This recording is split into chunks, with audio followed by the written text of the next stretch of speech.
a calculus question here. Oh, well, I think the actual math involved is algebra, but let's take a closer look.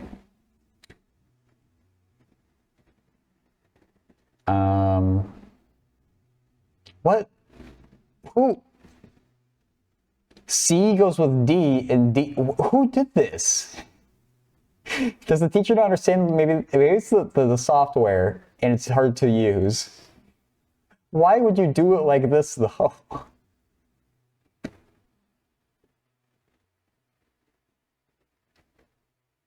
And when you plug 7... Oh, yeah.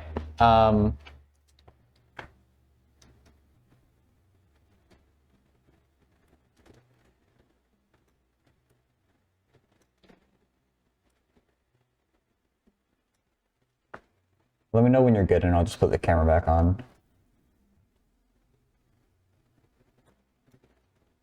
You're good? Okay.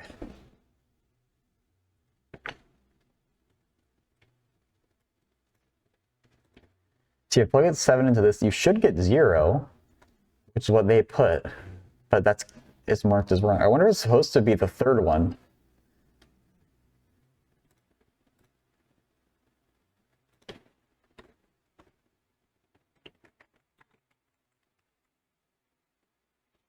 They're not, Jed? Oh, wait, I thought it was like a little smudge or something. Is that some weird derivative? That F prime, but they use an accent over it instead of an apostrophe after it.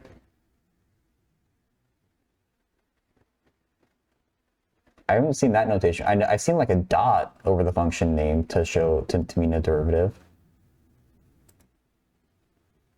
But there clearly is something there.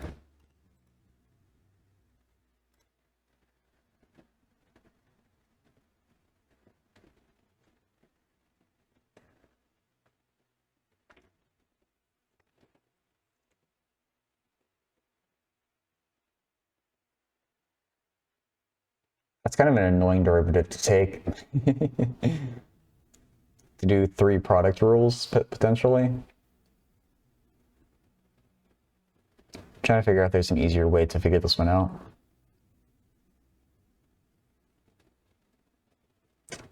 Well, we know it's a quartic that opens upward. 7 is a 0. It could cross rather than bounce. Actually, yeah, it does cross a 7, so we can't use that strategy. I was hoping we'd be able... I mean, well... Okay.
Oh, it is prime.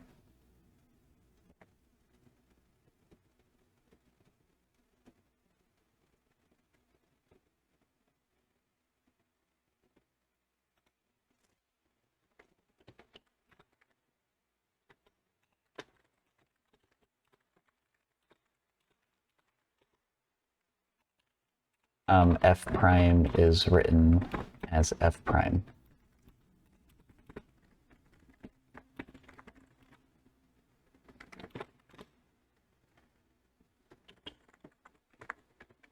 Regardless, though,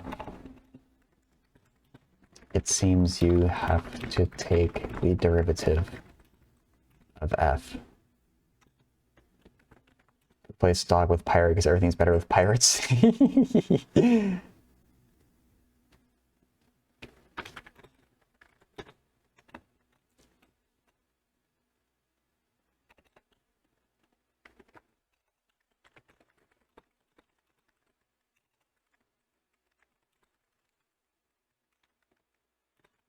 Have to either multiply out the parentheses, not recommended, or use the product rule a few times, which is what I would do.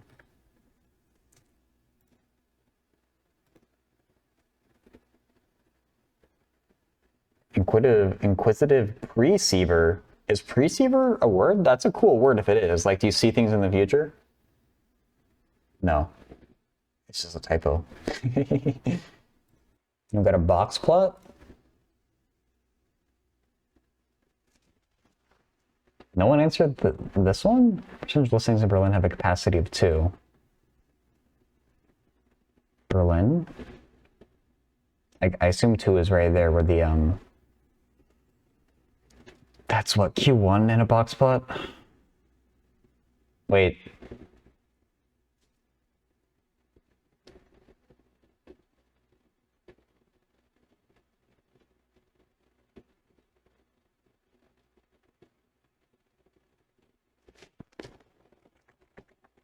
Let me look at box plots again.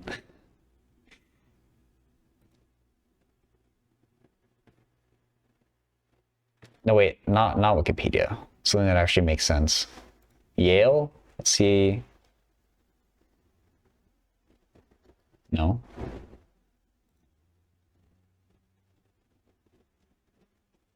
If I remember right, well, I'm very confident that the ends are just like the minimum maximum, and I'm pretty sure. Oh, the center line, this black line is the median, and either of the edges of the box should be Q1 and Q3, but in this case, Q1 and the median are the same.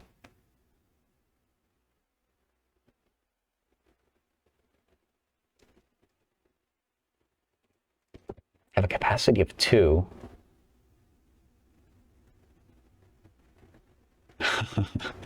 Now let me keep looking up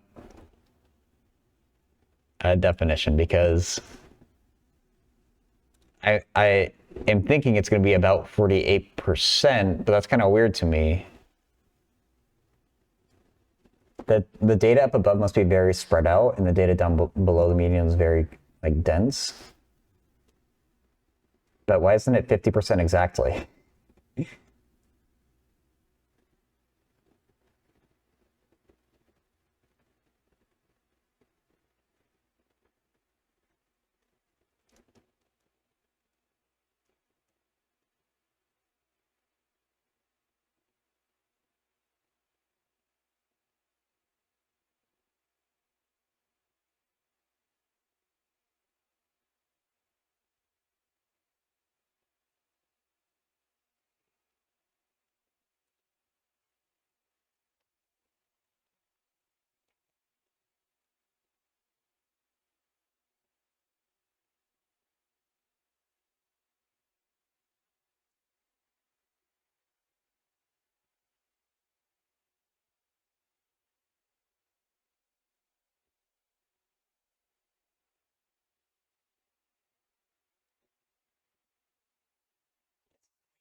I think about 48% is a safe bet. This is very confusing though. 88% would certainly be too high even by this person's logic, I would think.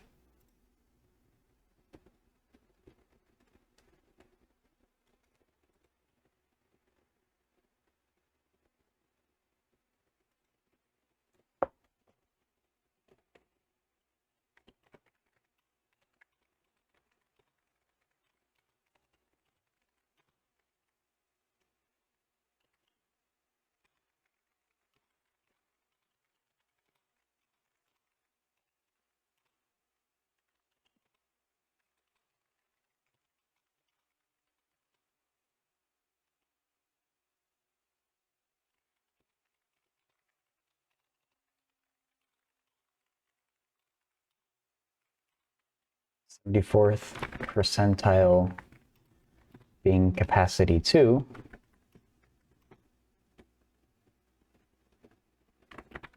we would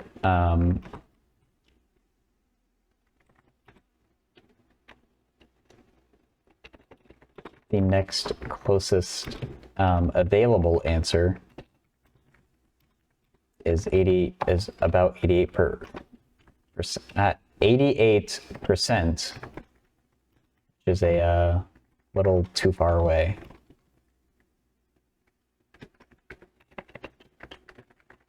Unless the about it's very about.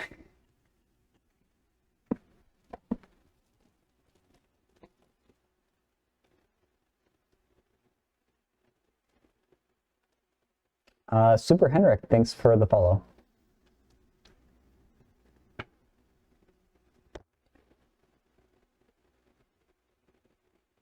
Let's go with this. Work in that channel and see what other people are saying. For its cylindrical coordinates, I have the answer for some reason the interval for theta, and the answer is 0 to 2 pi. I don't understand why, because y is positive in this integral, and y is only positive on 0 pi.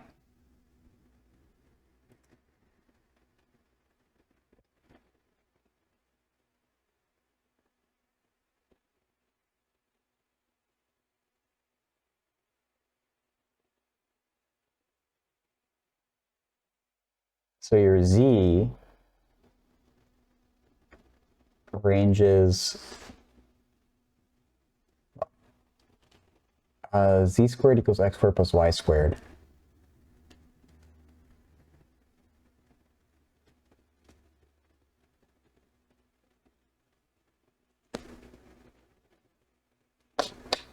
That's a weird like 2-dimensional or 3-dimensional parabola, I think. X goes from the bottom part of a circle to the upper part of a circle. So so off the bat, I think they're saying the y is always positive because it goes from 1 to 3, but theta is not just the y. I do want to see what's up with z squared equals x squared plus y squared, though.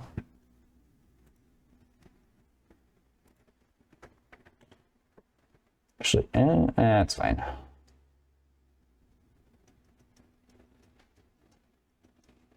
Or it's going to take forever.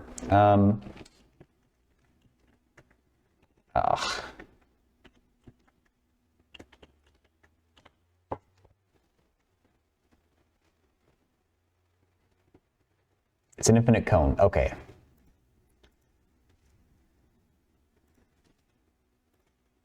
So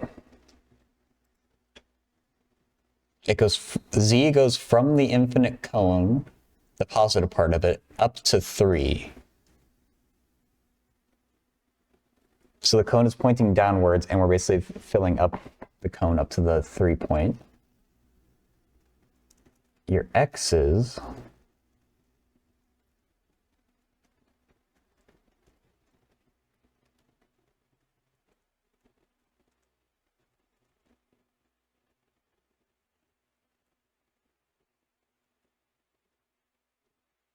so it's not the entire cone if y is from 1 to 3, but oh god. It's a circle of radius 1 if we ignore z.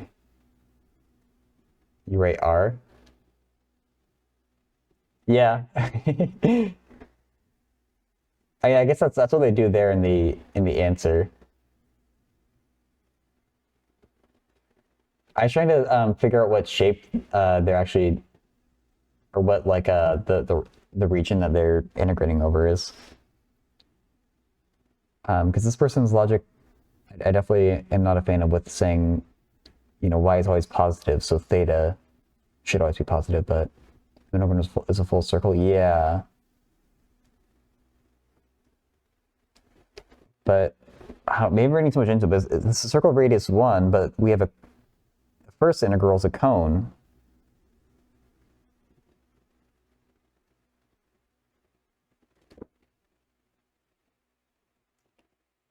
Does this mean it's like a cylinder intersecting with a cone, or am I reading too much into it?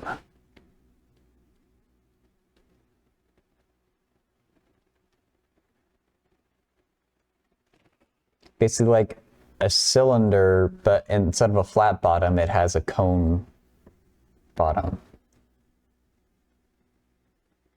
Then why is from 1 to 3? That part is like, it's even weirder to me.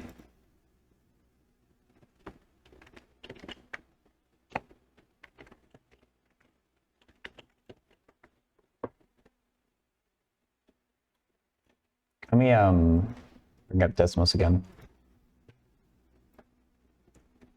The cylinder is rotated.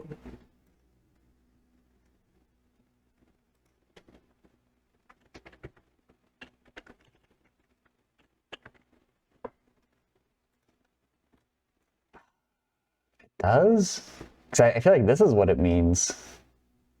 Well, I mean, ignore this part of the cylinder that goes outside the cone. Its axis is now the y-axis.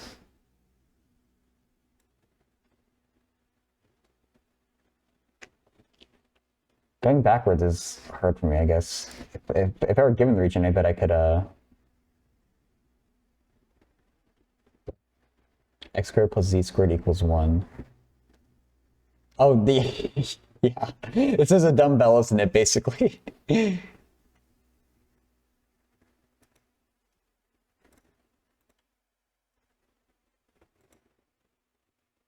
So our z's going from the cone up to 3. The x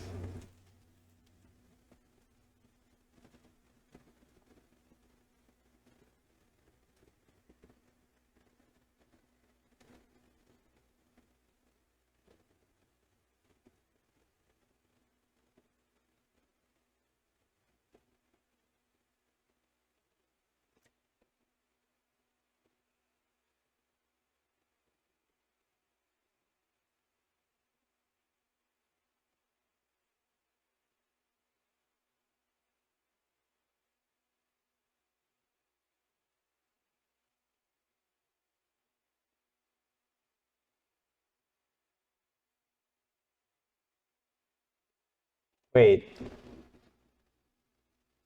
If y can be 3, doesn't that break this? You get square root of a negative?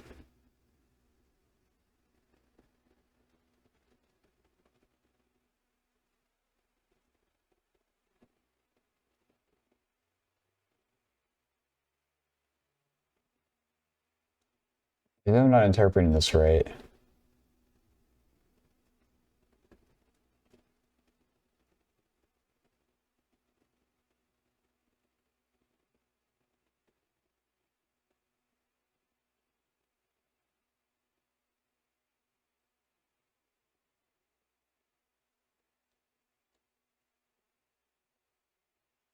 So the first integral says that the radius of the circle in the xy plane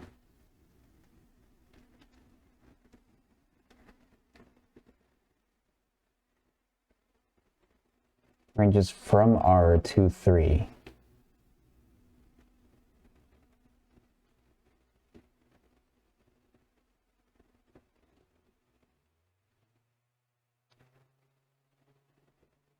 Sine theta minus r sine theta to r sine theta by substitution.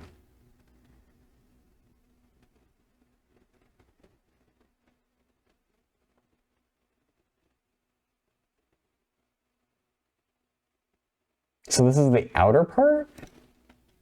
Like it's, we're going from the cylinder out to the cone? Or should I forget about this completely? Oh, I'm sorry,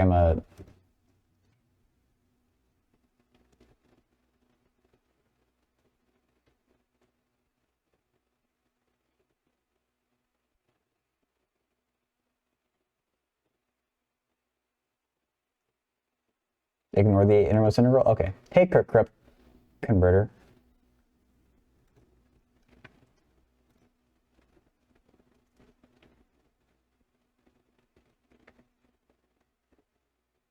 I'm good. How about you? I'm so struggling with visualization of this calculus part problem, but I'm good.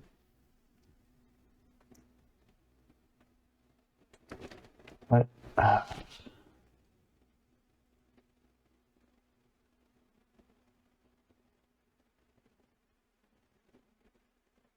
Isn't it pretty pog to your Desmos project? Oh, well.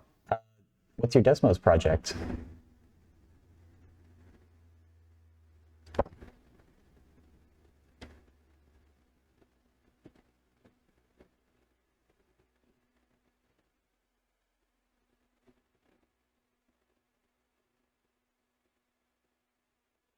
Complex number slash operations library graph.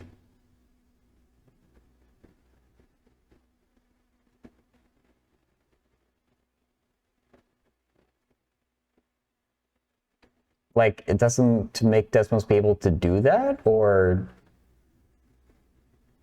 maybe I'm being slow. Like, do you work on Desmos? Is what you're saying, or is it like using Desmos to graph complex numbers? Complex numbers. Oh, okay, that's cool.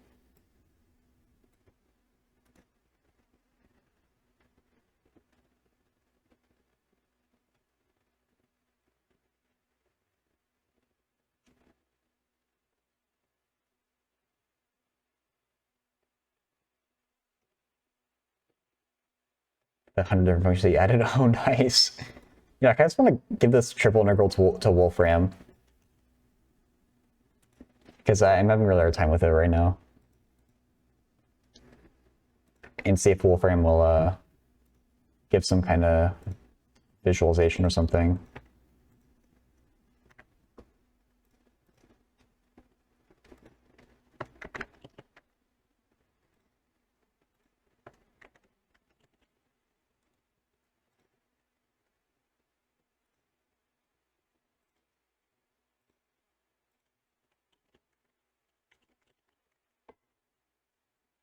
From 1 to 3. Okay, yeah, I was thinking the same thing, Zach. Like, uh, the bounds don't seem to agree with each other very much. The Lambert W function with the infinite tetration and S. Oh wow. Integral does not converge. Okay. So wait, corrupt converter. I'm not familiar with how Desmos works. Is it like open source and anyone can contribute, or do you actually? Is it like a company that you like work for? Integrating over a disk of radius 1.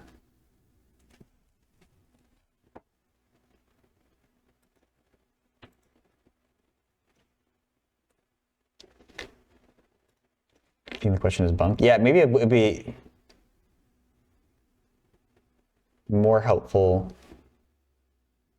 That's for the prompt. Oh, I see.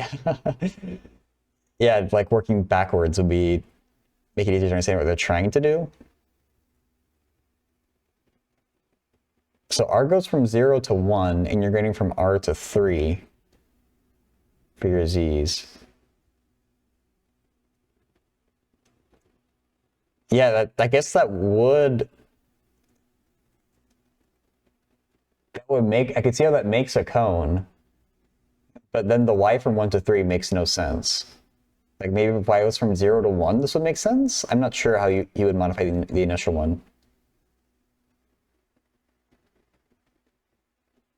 Oh, so just something you input into Desmos. The question is poor. You know, I'm not above calling a question poor.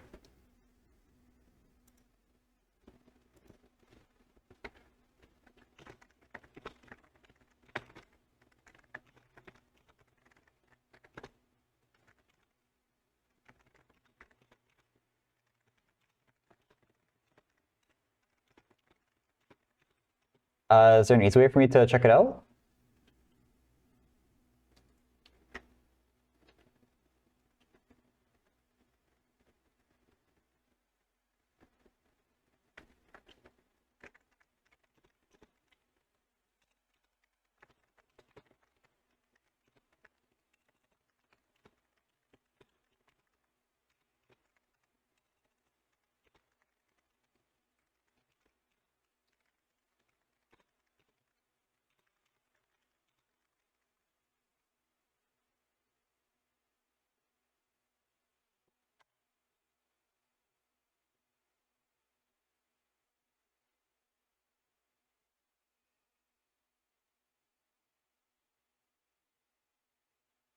Will this be this though, Zach? I feel like this should be a cone. Maybe I'm stuck on the idea of a cone, but if r goes from 0 to 1 and z goes from r to 3, that means when r is 0,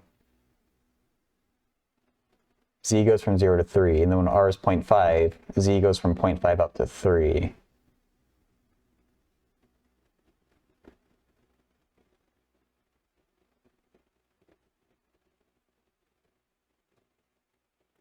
Okay, thank you very much.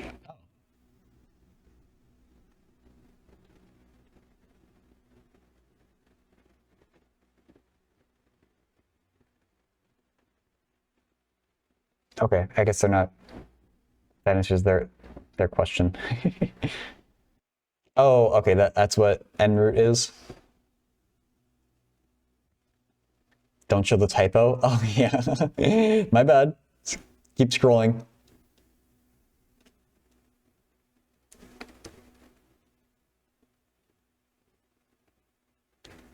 So we skipped over 2 and 3, I think. Or no, just 3. But it's for the perimeters. Let's go to something that's maybe look at 7 and below.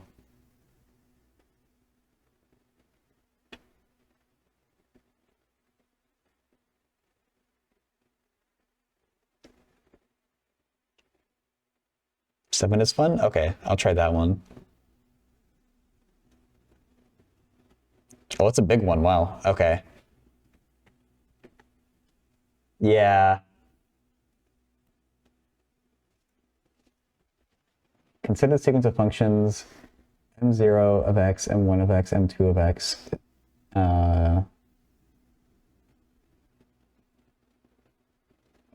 Gosh. Is E going to be involved here? That's immediately what I think when I see something that looks like this.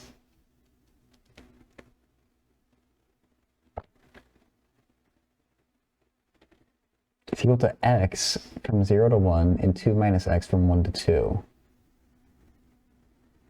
Okay.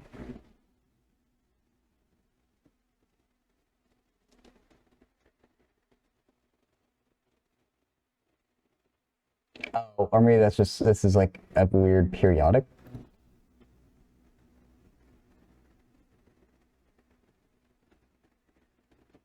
Yeah.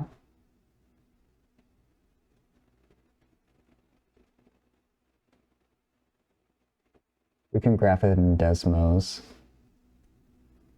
This is... I wonder where this one is going.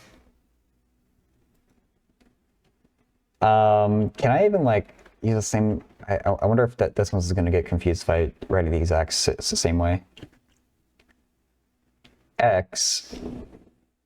I don't know my Desmos notation well enough. Let's just try this and see if it hates me.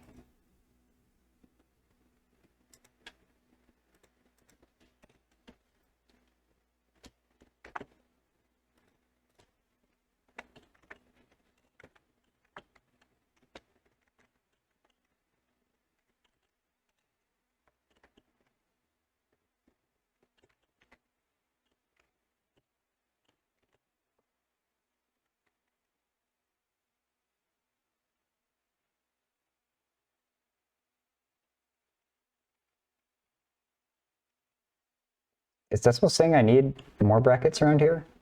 No? No, stop, Desmos. Okay, thank you, Zach.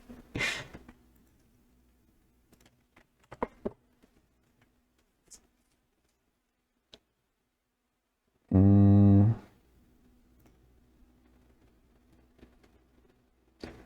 do it like that? Okay. That's weird, but you can do it. 0 is less than or equal to x is less than or equal to 1, colon, x, comma, 1 is less than x is less than or equal to 2. No, 2 minus x. Okay. That's our that was m sub 0, wasn't it? Yeah, m sub 0. M sub 1 of x from 0 to 1/4 is x. 0 less than or equal to x less than or equal to 1/4 x, comma 1/4 to 1/2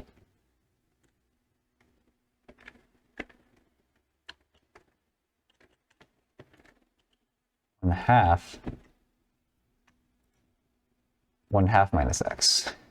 What are you doing to me, Desmos? I did not tell you to do that. Okay. Hey, SPQ. Running conditionals all wrong? Apparently me too. No! Control Z? Oh, thank God. Okay.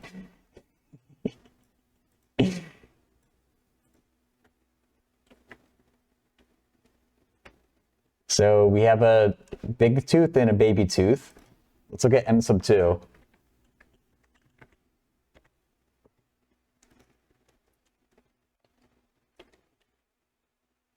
Is it going to go by squares or something? I'm not sure.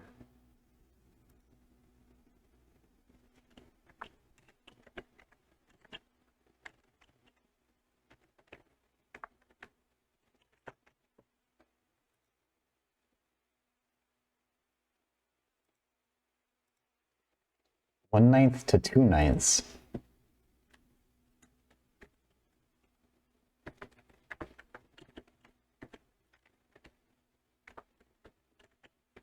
What was it?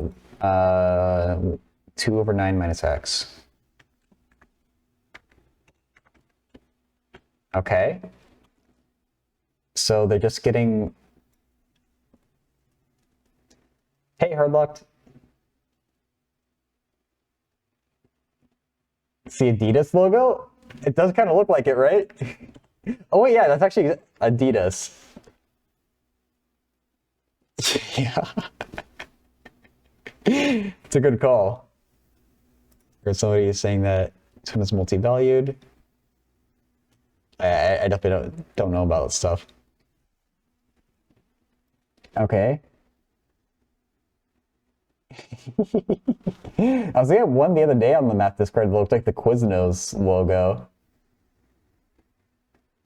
Or there's like a random graph they posted from Desmos. Assume that m sub n of x plus 2/n² is equal to m sub n of x. And the first question is, what does that mean? Okay, so I guess here we have n equals 0. Well, it's manually defined.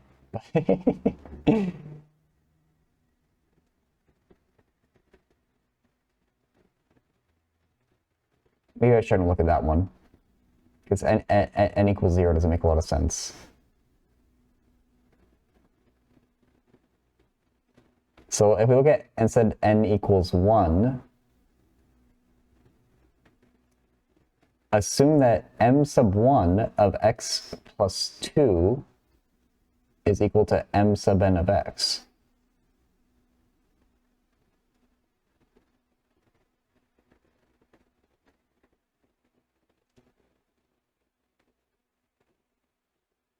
Yeah, it's like, it seems like it's periodic, but there's gaps. Oh, it should start with 1? Okay. Okay, that maybe that'll make a bit more sense too. Don't have channel points to give yourself a buzzer. I got you. There we go. No. Dude, it must be really hard to make problem sets like this, so I completely respect that it's easy to make a mistake. Oh, and Corrupt Converter, thanks for the follow. There's been a ton of new people in chat today, which I really appreciate. If anyone hasn't checked them out, there's more math streamers than just me. Those are the ones that I can recommend highly, but there's even more than that out there. So if you are new to the math stream world, there's a few more streamers to get you started.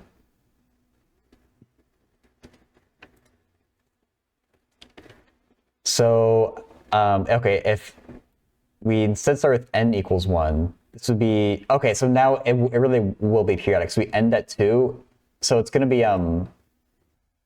like this v is going to repeat without any gaps or anything that crazy. Over to the right.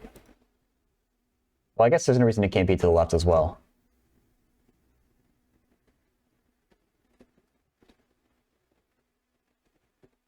It can't actually. Well, I guess n is always.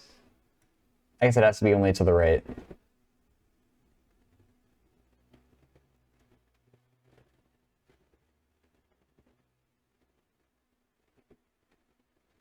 Actually.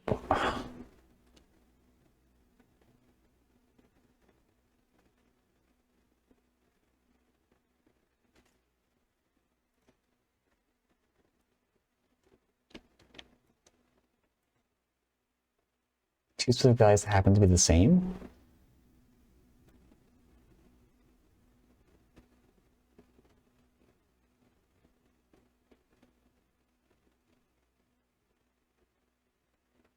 Oh!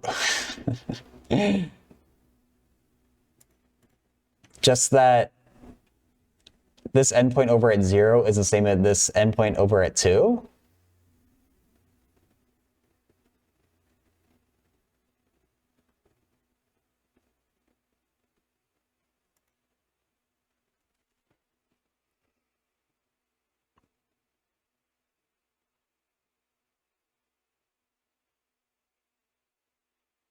I don't think that's what it's saying.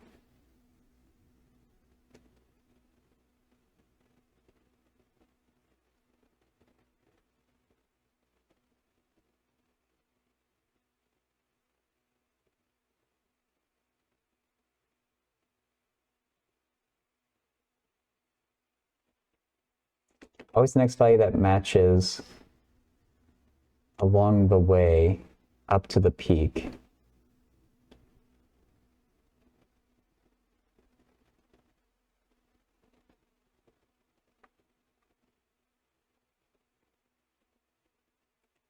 Another value on the right side.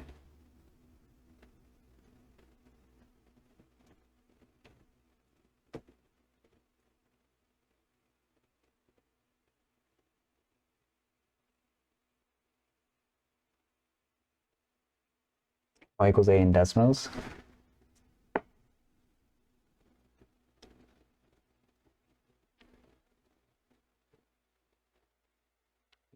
Yeah. And so I'm trying to understand what you're saying, but okay, I'll reduce it down to just this big one for now, maybe. Unless, well, or maybe we do need the others. Give me a slider. You're not going to give me a slider for A? Why? Desmos. Oh, okay. There we go.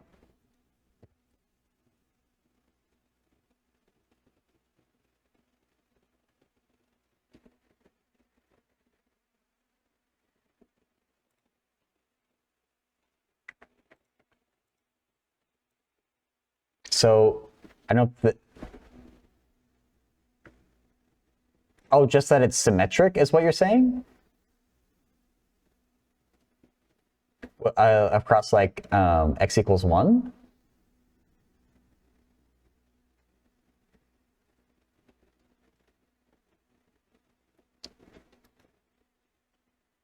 But then Zach is saying, what's m sub 1 of 3? And in that case, you can do x equals 1, and you can get a value for m sub n of 3 is equal to m sub 1 of x.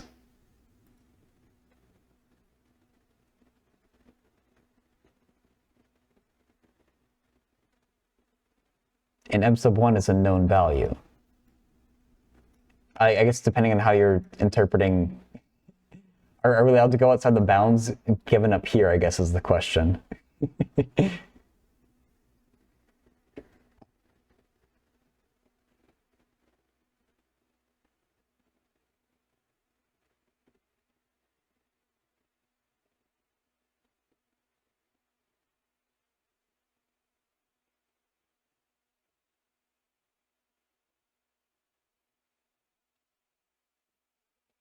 Because I think Penn Center, like, it's the 2 here that's, it always puts outside the defined domain. Because this would have to be like 1/2 or something. I mean, or not exactly 1/2, but n is fixed at 1 in the case that we're examining. And so if we have x plus 2, like, we're getting forced outside of this domain no matter what we do, I think.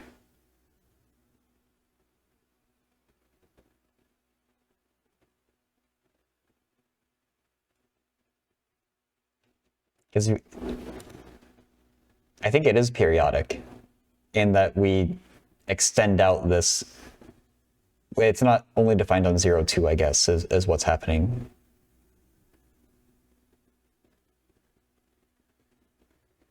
Because for the case where n equals 1, it's... okay, yeah.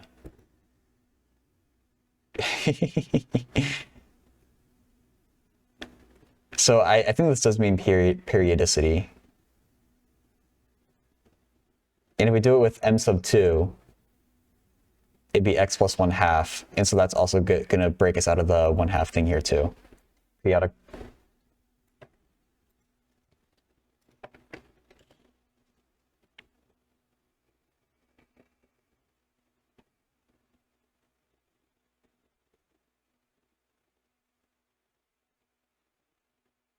You know, I think maybe we're just overthinking it.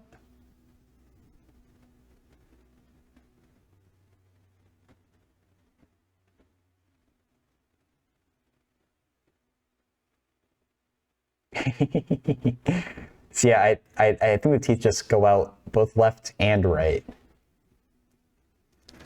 Yeah, you can get left and right with these teeth. So I guess, okay, I guess we've verbally answered A here.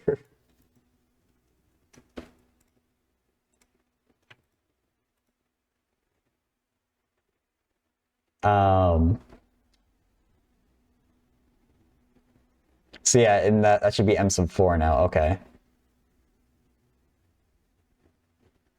And consider it, or if you want to hop in voice, feel free to let me know if you want to actually like discuss it even more, or if you just won't want to be in chat, that's completely fine too.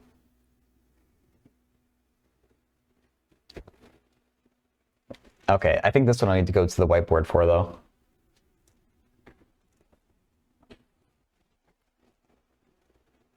David's getting ready. Oh, no worries. I just wanted to make that offer since you said you wouldn't be able to be in voice for the real analysis tonight. Should I just jump in after he's done? Okay. Get rid of my bat costume.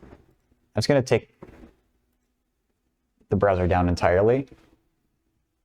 Let's do blue. And I'll copy down. Act on yeah.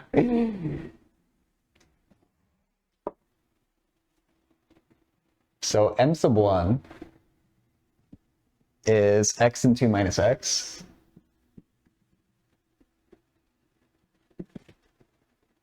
X belongs 0 to 1.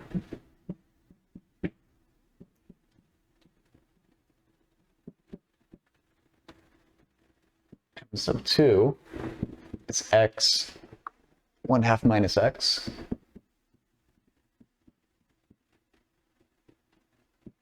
So 0 to 1/2, 0 to 1/4.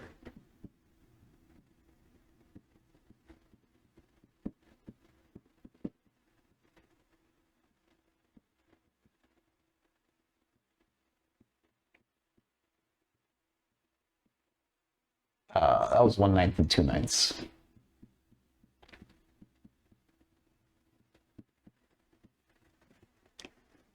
2 over 9 minus x.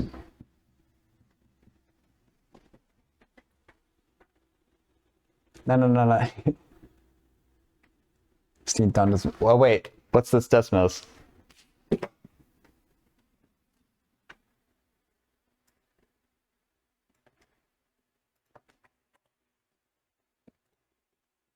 Oh my god. Oh, that's hilarious.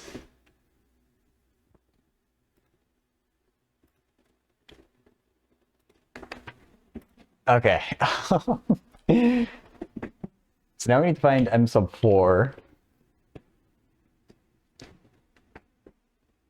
Next 5,000 drawing will be, yeah, there you go.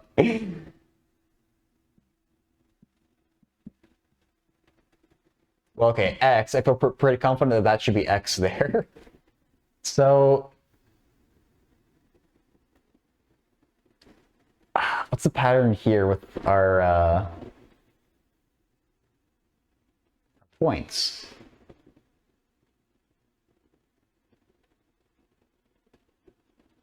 Two over n squared? I guess that would be our pattern, probably. And the 1/2 just happened to simplify. Because there you have n equals 1, and 2 over n squared is 2. 2 over 2 squared is 1/2. 2 over 3 squared is 2/9. Okay, I think that's our pattern. So 0 for 4, it'd be 1/16.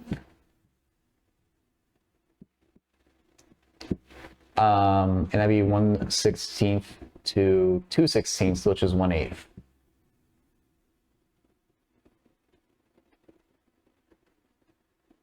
Yeah, and so then when you do the endpoint 1/8 minus x,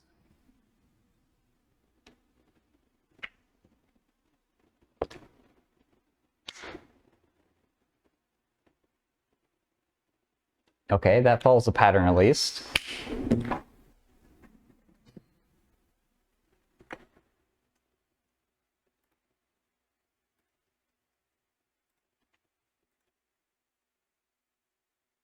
Graph m sub n of x for various values n. What's going on y?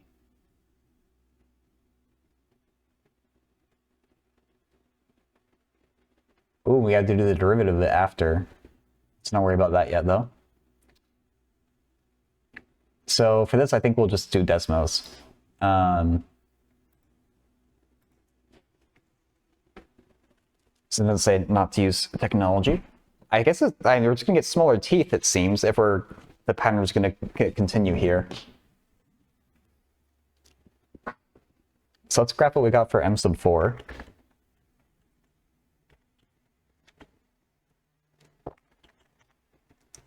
So equal to, I said that was 1/16, comma, 1/16 less than x less than or equal to 2/6 1/8 minus x, close the brackets. Okay. So it seems like we're just going to get smaller teeth with a shorter period.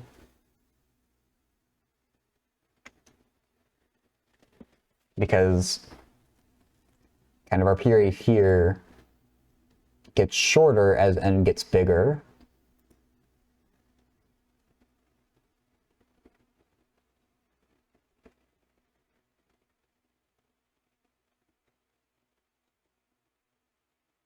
Okay. And then we need to graph the derivatives for various values of n. The derivatives are cool? Okay. So, let's copy this. So derivative is, let's use prime notation. Does Desmos do that automatically?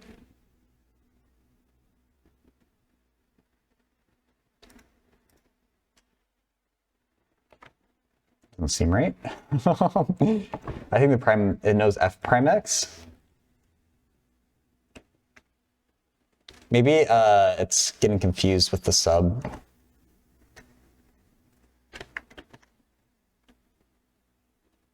The prime is missing it. I'll do this the old-fashioned way. I'll say P. That derives to 1. Oops. F of x for funsies. Oh, yeah. We can try that.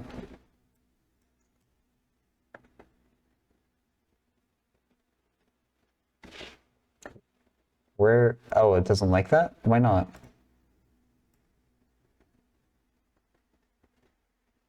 Oh, do f of x and then f prime x? Ah. So, that doesn't know m sub 1 prime?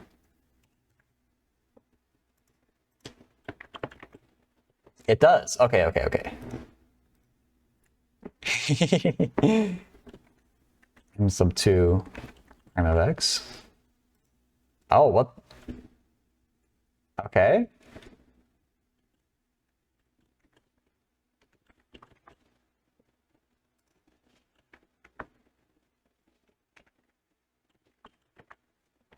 So it makes sense that these are all horizontal lines because it's a constant rate of change. And it starts by increasing and then ends by decreasing. Maybe we can bring this one back too.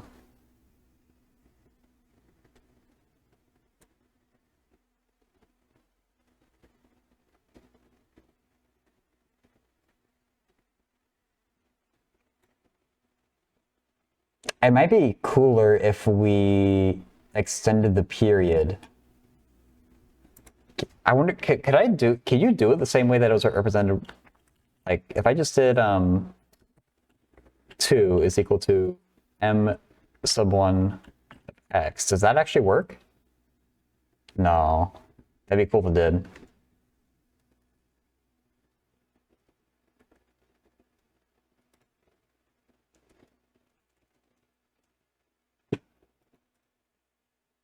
Unless...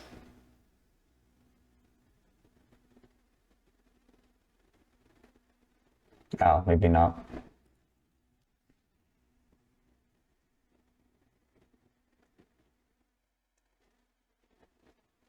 Use Fourier series? Oh, okay.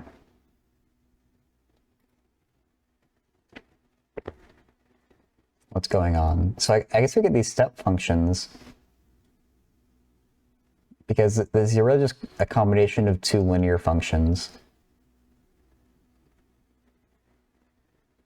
Can we do it if we start the periodic function? Ah, okay.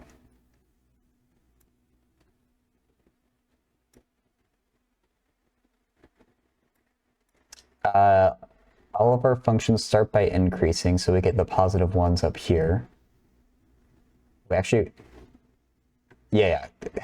It's getting weird. I weird out because they start in different places, but that's... Or they start at the same place, and they, it is ever continuous. And then it's not differentiable at the corners, I guess. In the bottom corners.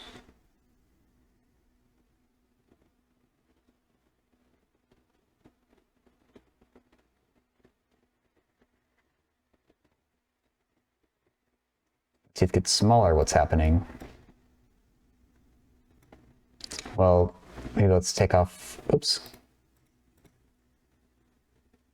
Just look only at m sub 2. So, I mean, that behaves the same, you know, positive up until the peak and then negative. M sub 3, same thing, positive until the peak and then it goes negative.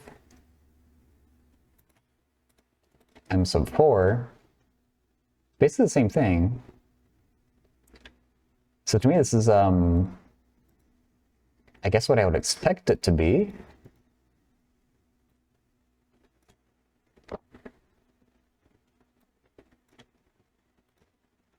What's going on? The length of the derivative parts gets smaller.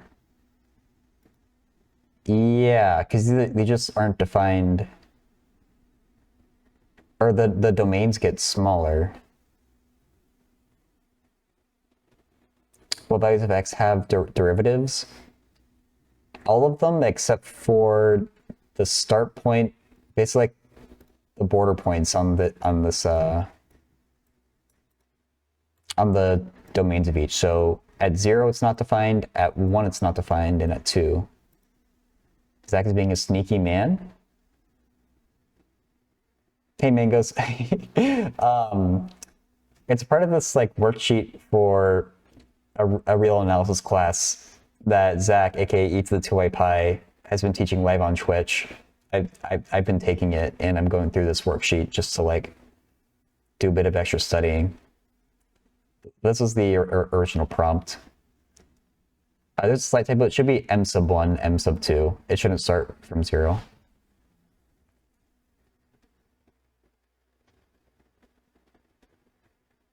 So is there a relation I'm having here with the derivatives? Because it's just not defined.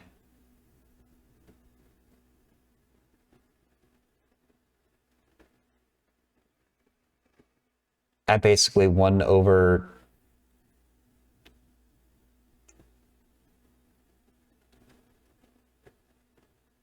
as the domains keep getting smaller.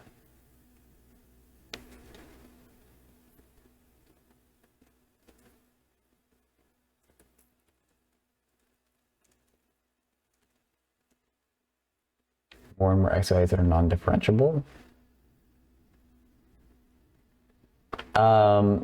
If you keep, I mean, I guess it's if you go over all real values for x, they're both at infinite. There's infinitely many non-differentiable points.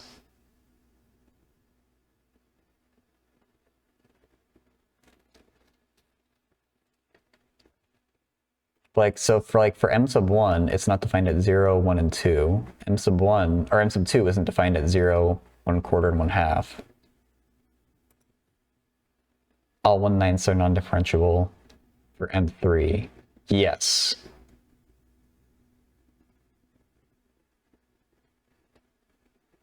As you could say, like, 0 plus, which is redundant, 1 over 9.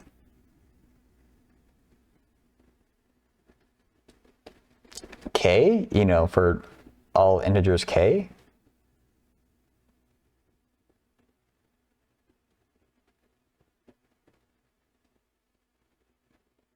Half the period, basically. So all 1 over n squareds is where it's not defined. And 1 over n squared times k.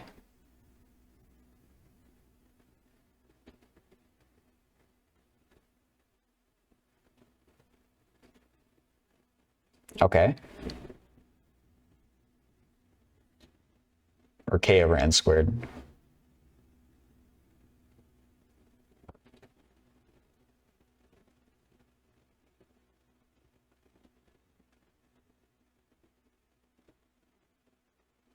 BRB? Okay. I assume that's kind of the end of the realizations that it's like I can come up with at least. I don't know if there's something more that I'm supposed to be seeing.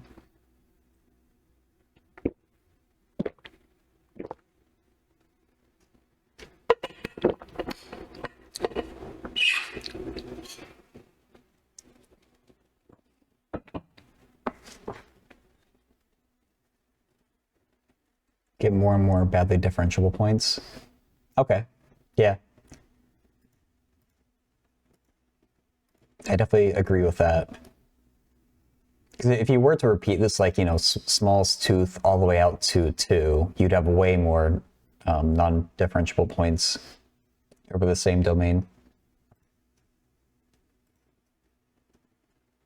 I can get behind that. Okay, I guess maybe let's move on to number 8. Ever contains but nowhere differentiable. Oh, is that like I mean, it's a different context, but that one function, it's equal to 0 for rational numbers and 1 for irrational numbers or something like that. It might be the opposite, or it might have to do with integration. But it's the same like kind of idea, yeah.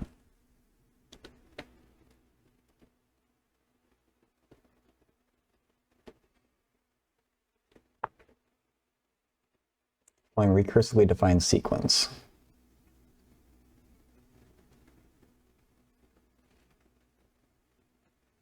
Yeah, it's 4 in the afternoon. Actually, I haven't eaten a single thing all day. Let me go get a protein bar quick, because I'm starting to like feel it.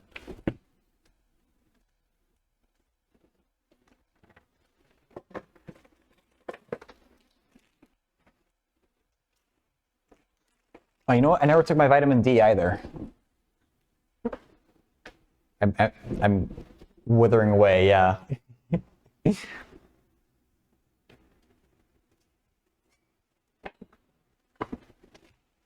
We do that on stream too.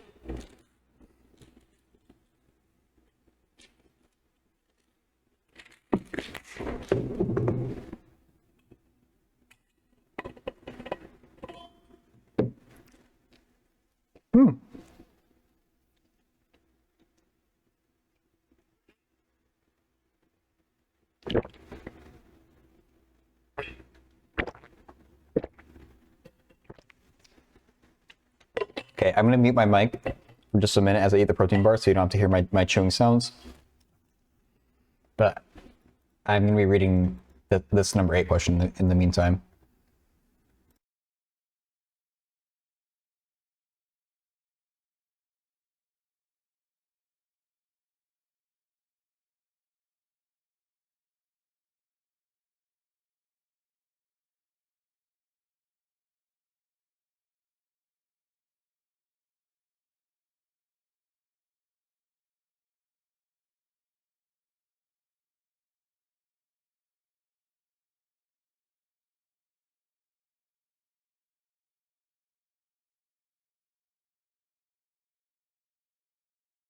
Oh, yeah, sure, Messenger. Just let me like, actually, I'll hop into the Elements Discord.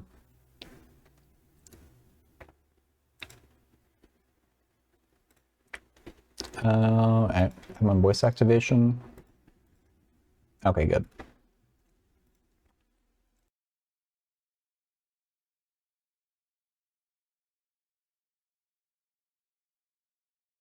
Oh, I don't mind either way. I just hopped into yours, but I don't really care.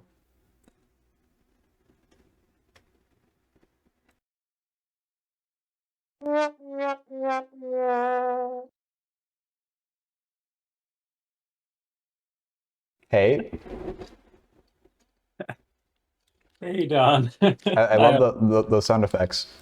It never gets old, I'm not gonna lie.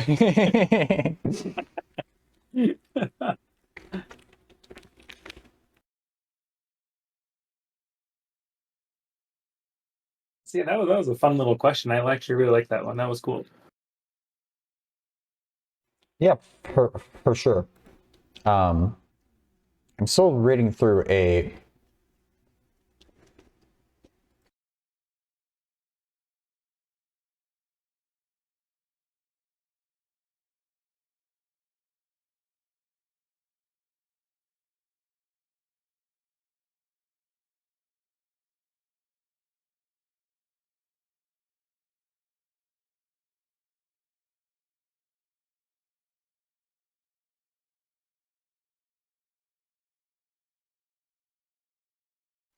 So we have to choose our own starting value greater than 0 here.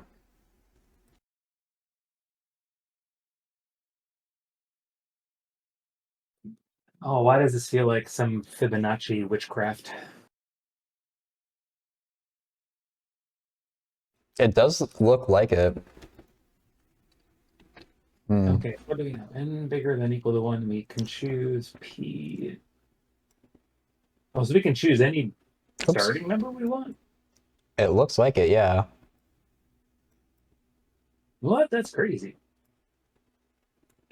So I think we got to try some test values here and just see what's happening. Yeah, totally.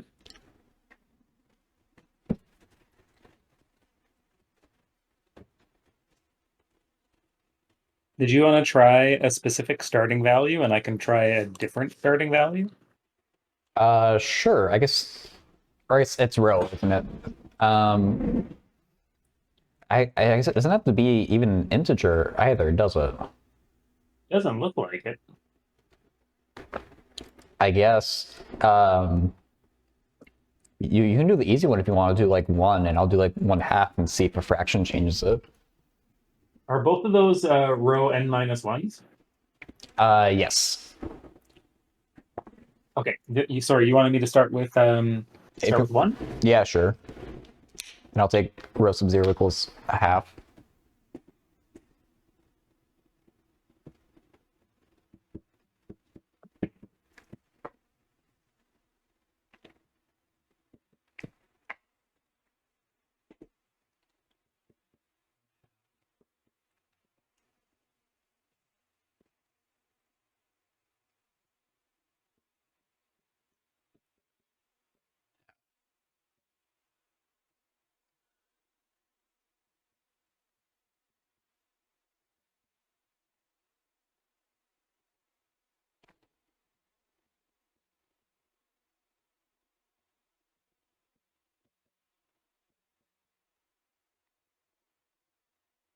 Damn it. This is quickly getting messy. I didn't know. I'm just like, oh, and I made a mistake, which I'm like, okay, Oh. cool.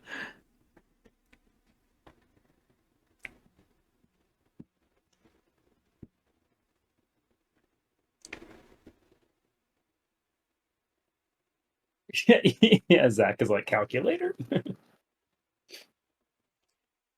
Oh, that might make it a bit easier, but you know, that's cheating. Oh, now I have to find the least common multiple of 8 and 33.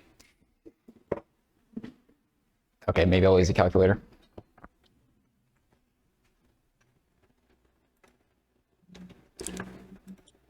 Yeah, it's gonna start to get wild here in like a hot second.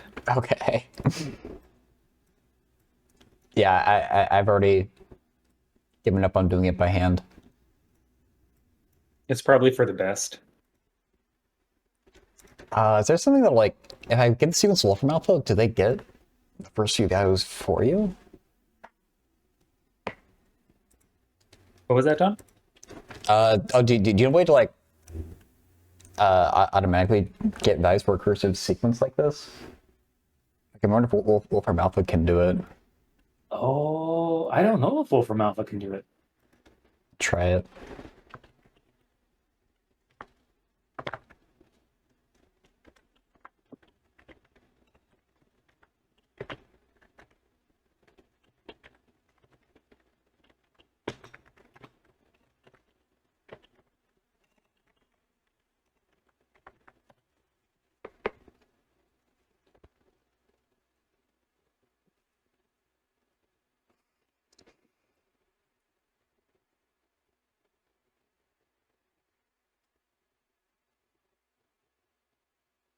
I don't know if it's interpreting it right. It gets some weird kind of like rational function with a slant asymptote.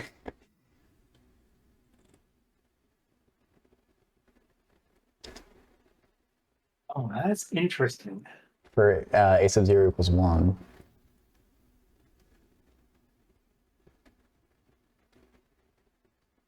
Hmm. Oh, it's doing implicit. It says implicit plots. I don't know what that means. Oh.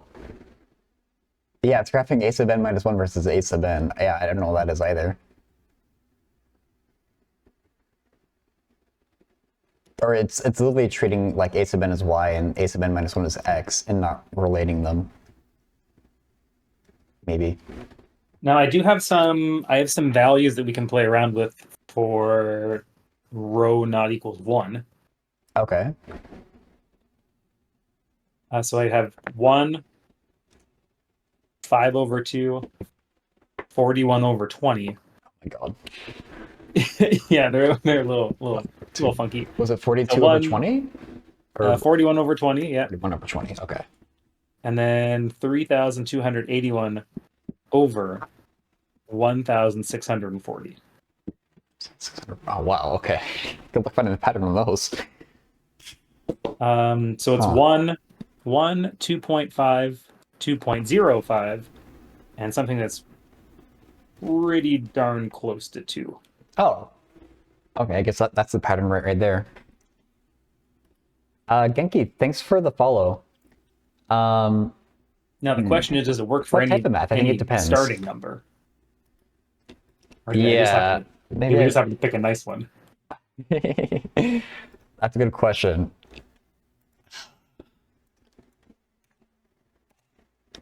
Let me just see it like recursive sequence calculator because it's gonna be a pain to do it even with a calculator by hand. It definitely is. I will attest to that.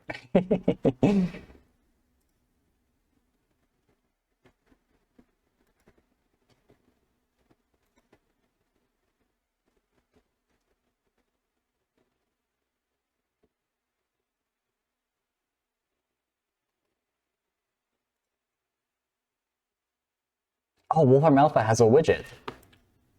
Okay, thank God. Oh, nice.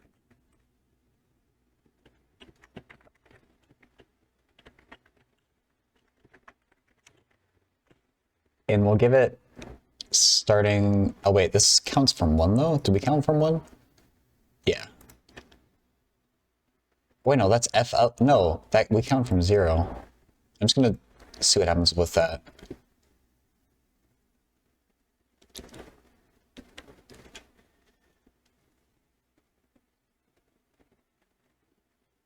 Oh, what I the don't heck? think it's. Oh wait, okay, it did it at the end there. That looks right. Oh, okay, yeah. I don't know what that stuff is above, but I was like, what is happening? okay, so it seems to work right with it starting 1. What happens if we did 1/2?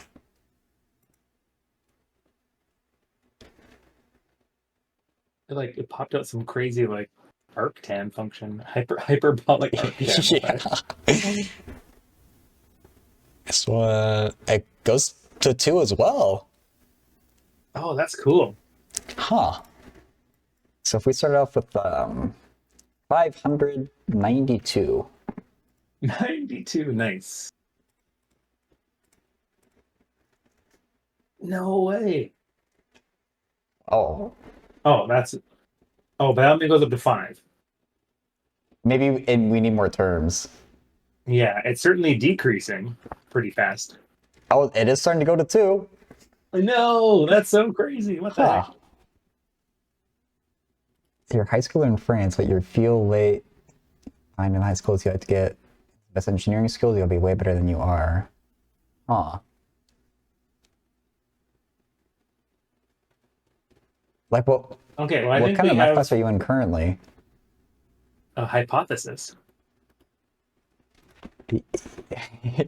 Yeah, it seems like the M behavior is going to be at approaches too. I can't even tell you why.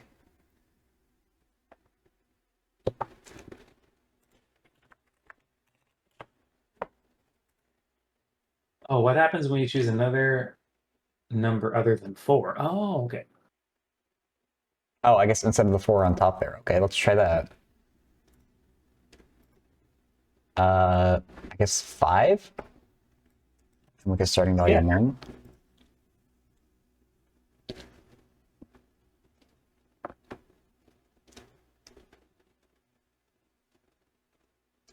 Is that square root of 5? Square root of 5. 2.23607. Looks like it. Yeah. 2.236. Yeah, 07. Yeah. Oh, okay. Whoa, does it go to the square root? That's crazy. Is this like some weird thing for like the series for a square root function? Um, Put another perfect square in there. yeah, 9. How about that?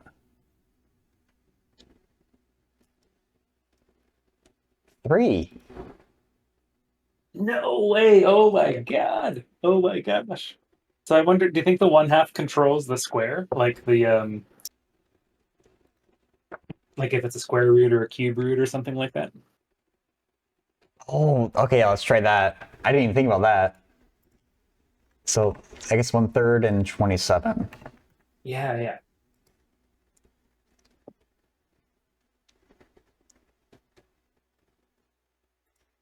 Maybe it's not converging fast enough. Try Oh, not quite. try 2/3, Zach says.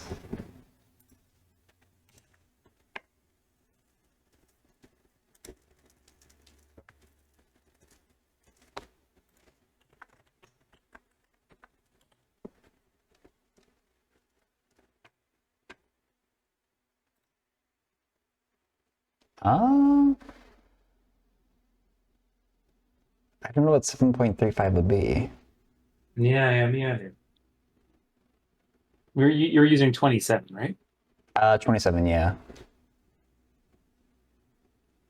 Oh, and also, Genki, so Zach does stream, which is where the real math class is So happening. maybe the 1/2 If you were interested in hearing about more math in general, there's there's something a bunch else. more math streamers there. But I don't have a good like general answer for that question, so I'm not sure exactly. Yeah, I'm not sure. I'm not sure what we could Should try to we... make a guess. I don't want that.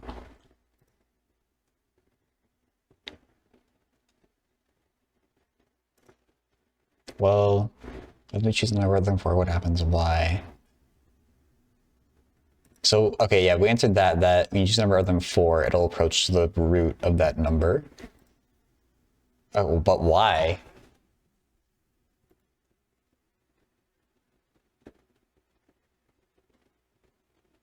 Why would that happen? Yeah, I've been playing around a little bit with the algebra to see if I can convince myself that we could take like a limit or something here. I'm not very good with recursive sequences, to be honest. Me neither. It's like people have shown me what to do a lot, but I can never remember what to do to get it into closed form. Yeah, sure, Zach. Oh, yeah, yeah. Asking for a specific, more generalized how to study for extended periods of time and of new concepts. I think just understanding how you learn as a person.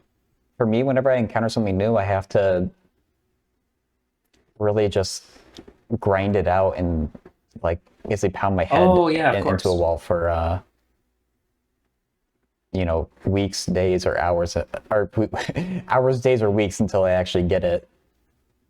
That's not how everyone learns, so it's kind of hard to give like very general advice like that. Limit a sub n is equal to a sub n minus 1. Yeah, do you know what Zach means there? Do you literally like set up like the formula with f of n minus 1 and you make it equal to the same formula but with f of n instead? I think it's time to go to the whiteboard, dog. Yeah. I think it's time.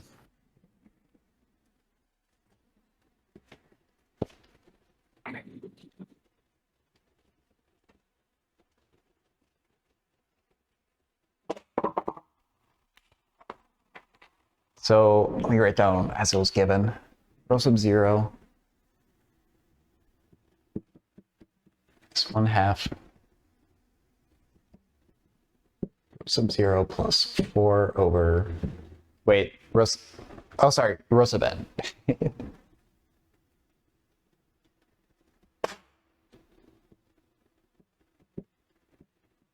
SPQ. You can't do spoilers So... in Twitch chat.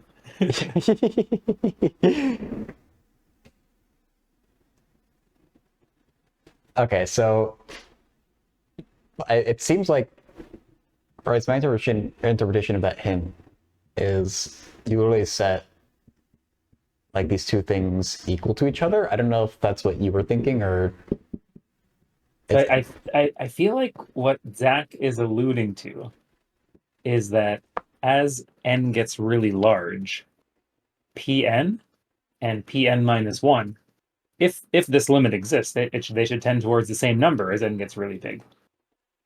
That makes sense, yeah. They always get So we really could close to 2.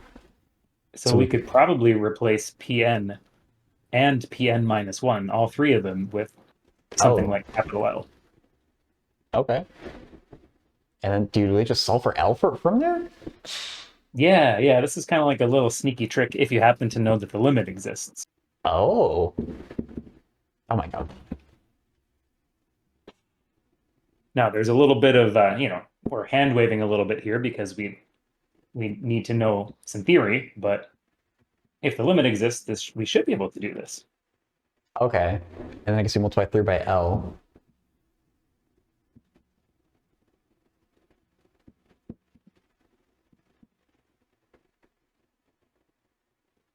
Subtract it over.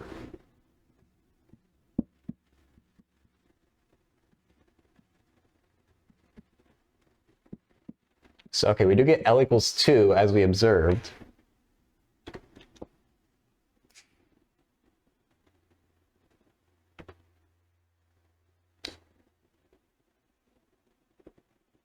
Huh. Now, if we were to replace that 4 with any other number, like just call it capital A, for example.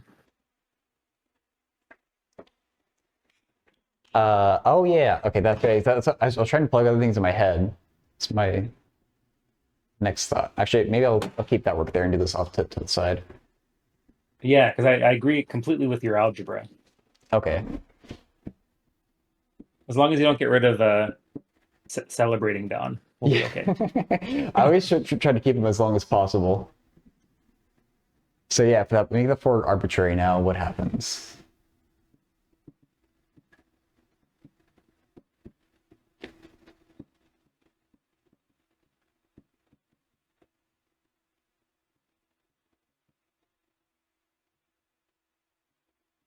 Okay.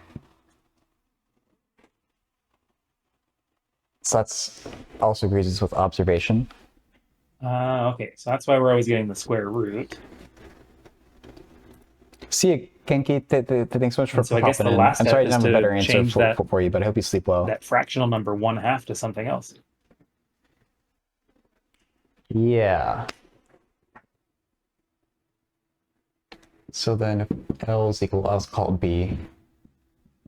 It's A over L. Uh,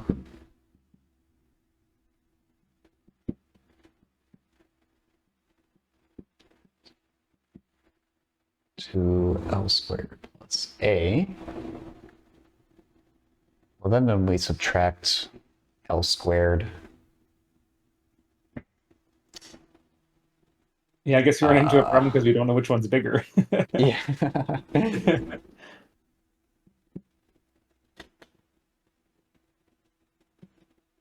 Maybe I shouldn't have divided the B over. Maybe it doesn't make a difference.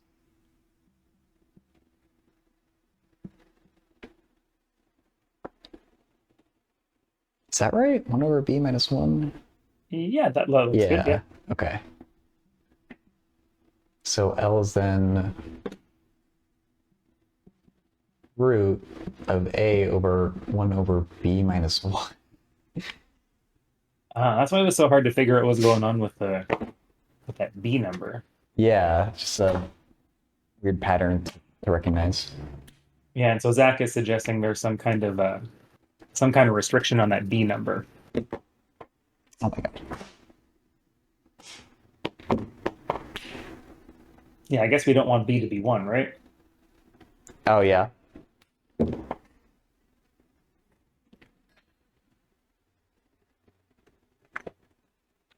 And Zach, I wonder, could we also put an absolute value bar there too? Like if we restrict B not to be equal to 1, is B, it looks like it has some flexibility and it's going to be dependent on whether or not it's larger or smaller than 1. But it looks like it should be fine for anything other than 1.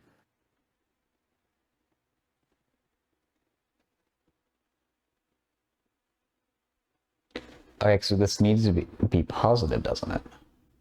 Yeah, we want that B minus 1 to be positive. So I'm wondering if we put that inside of absolute values, we should be okay. So Zach is saying try B bigger than 1. Try B bigger than 1. Wait, I guess, would we want absolute value bars or would just not apply if B is greater than 1, I guess? Yeah, so what happens if B is 3? Yeah, you said 3? You can try that. Let's go to Wolfram and make Wolfram try it, though.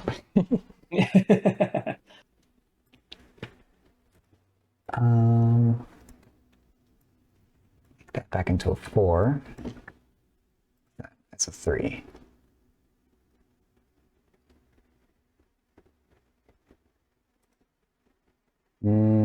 I guess it's just blowing up.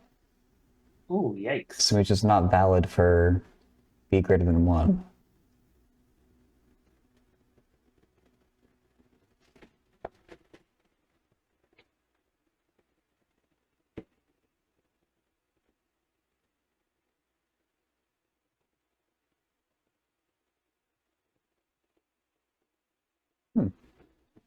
Oh, I wonder if that kind of makes sense. Because if that leading number is a 3, we're saying that like Pn is always 3 times bigger than this previous sum, right? So these sums probably start to get pretty big pretty fast. Yeah, almost like, I guess, quadratically or something. That's probably not quite the right type of growth, but Yeah, but I something like understand that. what you mean. Yeah.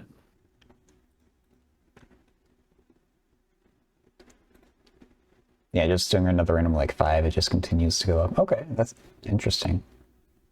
Yeah, I'd be curious to know if it has some kind of, if it's just like a linear growth, like a 5x growth, or if it's like quadratic. I'd be kind of curious about that. Yeah, I have no idea how you go about telling that though. I guess No, it could be actual I feel like we'd numbers. have to figure out how to do the kind of solve the recursive equation, right? To get it in more of like a closed form to figure that out. Yeah, probably. So we change Cool, out the one half for that's a cool something else. question. Oh, yeah, we answered C. I even read C, and that was the question was. The Babylonians calculated square roots. Oh, Nah, oh, cool. That's really cool. I didn't know that. Those Babylonians, they were pretty clever. They used base 60, right? Something like I know. that. I'm pretty sure. Like, I'm pretty sure the CubeTube crew has a little Babylonian in all of us. Yo, Viv, it's been a while. How's it been? Anyway, So that's the end of the sheet. thanks for the question, Don. I'm gonna jump off VC so you can do whatever you'd like. All right. No worries. Thanks for talking it out with me. Hey, yeah, it was fun. Thanks. All right, see you. Okay. Business has been good. Hey, that's good to hear. Um, that's amazing, man. This turns out to just be the square root of whatever's in the numerator.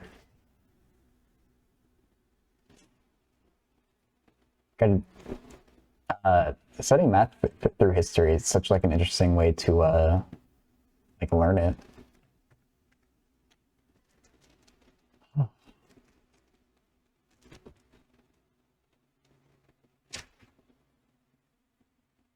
Expanding to AI-based marketing solutions. Oh, cool.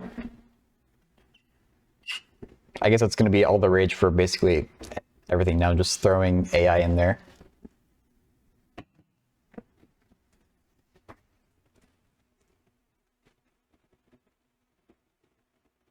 Basically targeted advertising, yeah.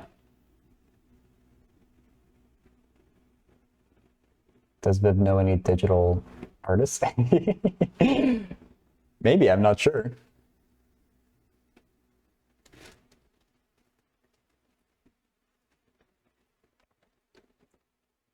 You're still looking? Oh, okay. Yeah, no, I hired an artist off Fiverr for a good number of my emotes, but everything else I just did myself. I need to do some more too. I think the stream keys a few like graphics in the about section or something. But yeah, these are some cool questions. The one we were doing during your stream with the sequences was really like trying to the pattern in Ada. I was stuck on that for so long. Even before we started discussing it, I was still like eyeballing it.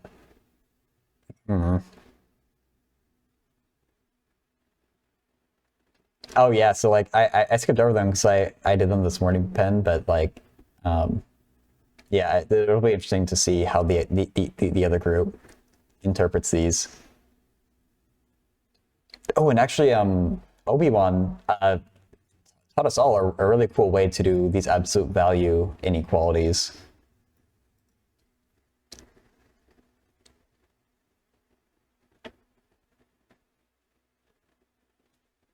Or I know I'm zoomed out a bit, but like stuff like the absolute value of 2x plus 4 is greater than 1. If you're good at art, making murals for startups, the guy who made it for Facebook got 200 million in stock.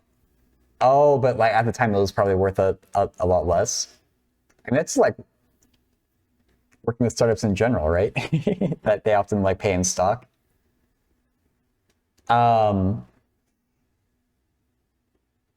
70K a time. Oh, that's still a lot. So instead of like, so hey Bob, I hope you got some sleep. from the last time that I talked to you. So the way that most people are taught, including me, is that if you have like this inequality in part C, you would do it in two cases. One where you take the positive version of this is greater than 1, in another case where you take the negative version is less than 1. But Obi thought of it as like the definition of absolute value. What's the negative? Oh, did I say positive 1? Oops. Thanks for correcting me. But there's a much more intuitive way to go about it that doesn't require so much algebra.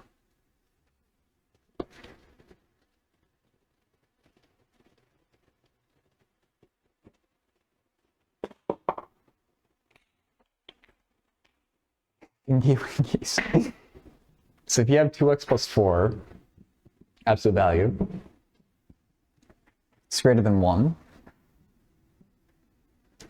you basically, let's draw a number line. You take whatever doesn't have the x and call that your like target value is what he would say, or like, just think of it as your center. So actually, it's -4 here, right? Because that's plus 4. If you think about this is between 2x and -4. I might be flipping the sign now because it's been a few hours, but it's really like, think about the distance between these two numbers. And so he called the number line 2x, and then we started with -4, went 1 above, 1 below. So -5 and 3. So this is our distance 1. He explained it much better than I'm explaining it now, but and then -3. Thank you, Bob.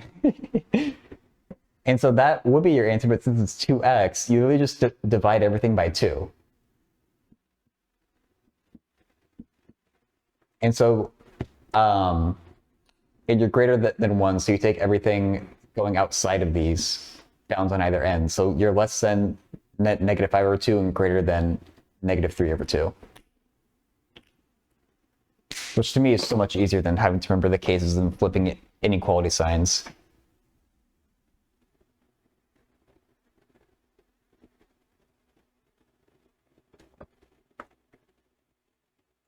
Are you familiar with the norms? Is that like a vector thing? Sounds kind of familiar.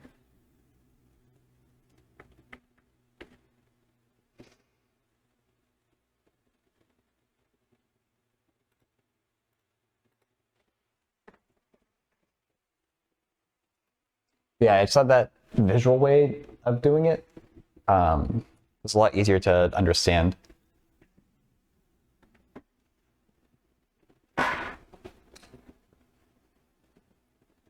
Oh yeah, you can do that first.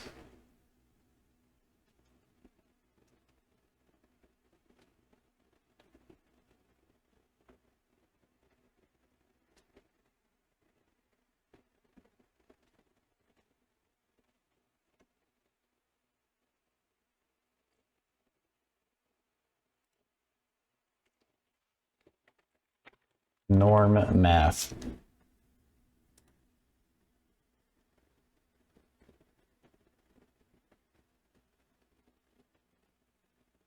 Oh, I'm not showing my screen.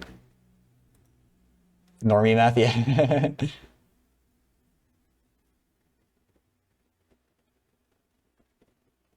Math for normies, that's what I need. S of I is just norm in 2 dimensions? Oh, okay.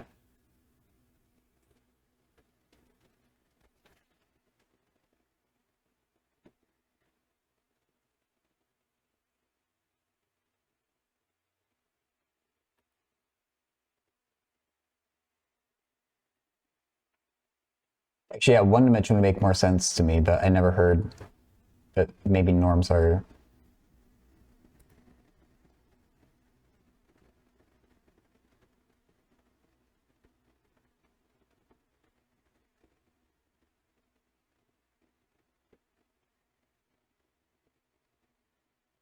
So is the norm, at least in two dimensions, the same thing as the magnitude?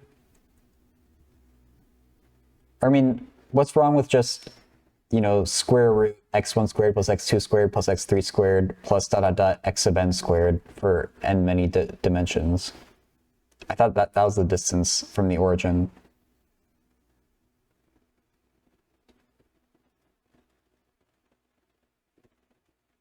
That's the Rn norm? Oh, okay.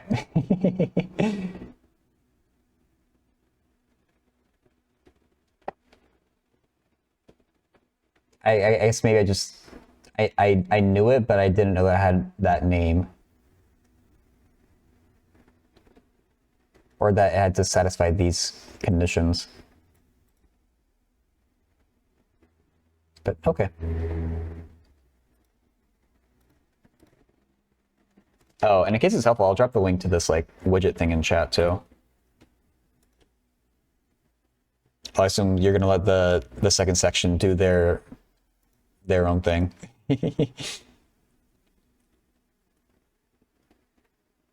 For example, in the Manhattan norm, we're going to just bigger for funsies. Oh, okay.